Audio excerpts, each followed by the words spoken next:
So first thing that I wanted to talk to you about, Mike, is right there where Taylor's running his hand up and down the finish.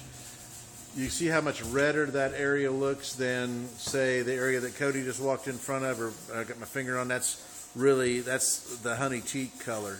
It's real blonde. This is Chris-Craft red. It's pretty expensive to strip this, so what we've got in mind is sanding it down. Just this back section. Right there, and not even sanding it all the way, just sanding it down to where we get some of the bare wood showing, and doing what we call overstain with Chris-Craft red, and then we'll coat that with the signature finish gloss. All right. Over here, it's kind of, you can see where the and you can see it on varnish the is actually. Yeah, you can see where the varnish is actually gone to your bare wood. The other side's a lot worse than this side. You got a little bit on the facing here, but and then the rest of it we can just sand down and coat it and make it shiny. And we, like I said, we can make this Chris-Craft red, and your trim that goes around like a baseboard. I'll take them down and show that here okay. In a second. And then behind the trim, behind your baseboard, which we've removed right here, behind that trim, this plywood is right here, is soft, but it's behind the baseboard, the soft area. So we can do a couple of things there. You can see how this fastens down right here with just screws with finish washers around them. We can take that panel up. We can take that. Yeah, you can see. Yeah, you can take that panel up. We can just cut that edge off, put it right back down, and just get the rod out there. Do an exorcism and get the rod out. And that's what I'm going to suggest, is because we don't have to cut all the way back. We can cut to where it's covered. Oh, no, we're not. No. I was thinking that we came out to here. Yeah, baseboard comes to right about here. So, worst case is we have to just replace the panel.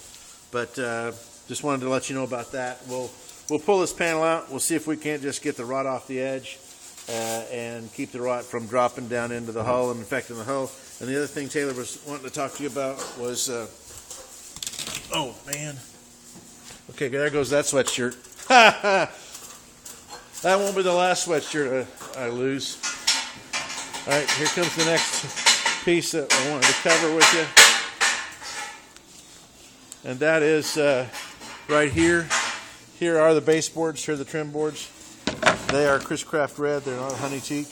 And here's an example of the honey teak that I'm talking about. So what we're thinking about doing with this, hopefully this is recording better than it looks on my screen, is we're going to take this to a cabinet shop and just have them sand down to below the stain. And so the question is, do you want to go back with the red Chris-Craft stain, or do you want to stick with the honey teak that was not original, but again, I'm sure you're not going to want to spend the kind of money it takes to strip all this stuff. I'm assuming you're not going to want to take the kind of money it takes to strip all this down and go back with Chris-Craft red. So just want to get your opinion on that. But we're getting ready to do the varnish work that you requested there. Okay, so oh yeah, while I'm doing a video, I might as well show you the reverse gear. Reduction gear. And you can see where we adapted this spanner wrench to this nut right here. So what you have is the nut, the flange, then on the inside, oh, we've got it bolted down. On the inside of this is the large gear, and in here is the bearing set. So anyway, we haven't got this guy pulled apart yet, so I don't have any new news, and I've got it bolted down to the table so that we could take our wrenches, a breaker bar and strap wrench, and get this guy off, and the nut off. We have not been successful at that yet, but so I'll get you some more pictures after I've got this unbolted from the table. Thanks, Mike.